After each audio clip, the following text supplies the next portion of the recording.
চলে এলাম তোমাদের সাথে আবার আমি আমার দুপুরের রান্নাবান্না নিয়ে। আজকে দুপুরবেলা বেশি ঝামেলা একদম রাখিনি, নিয়েছিলাম টাটকা টাটকা একদম সুন্দর টেস্টি ভোলা মাছ। সেই ভোলা মাছগুলোই রান্না করব। দেখতেই পাচ্ছ ভোলা মাছগুলো কতটা ফ্রেশ লাগছে দেখতে।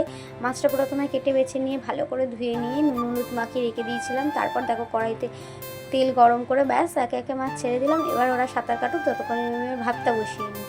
আর এদিকে আলু পেঁয়াজ সমস্ত কিছুটা কেটে নিয়েছিলাম, একে একে প্রত্যেকটা মাছ ভেজে নিয়েছি।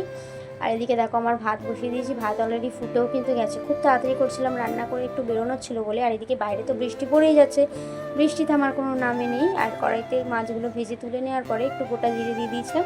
তারপর পেঁয়াজগুলো দিয়ে ভালো করে ভেজে নিয়ে আদা রসুন পেস্টটা দিয়ে ভালো করে কষিয়ে নিয়েছিলাম। তারপর একে একে সমস্ত রকম মশলা দিয়েছিলাম। আমি কিন্তু এক ফোঁটা চিনিও দিই, কারণ রান্নার স্বাদ আর তার সাথে রঙটা আনার জন্য। ভালো করে কষিয়ে তার মধ্যে জল দিয়ে ফুটিয়ে নিয়ে ব্যাস মাছগুলো দিয়ে নামিয়ে নিয়েছিলাম। আজকে বেশি কিছু দুপুরের খাবারে রাখিনি, মাছের ঝাল আর ভাত ব্যাস।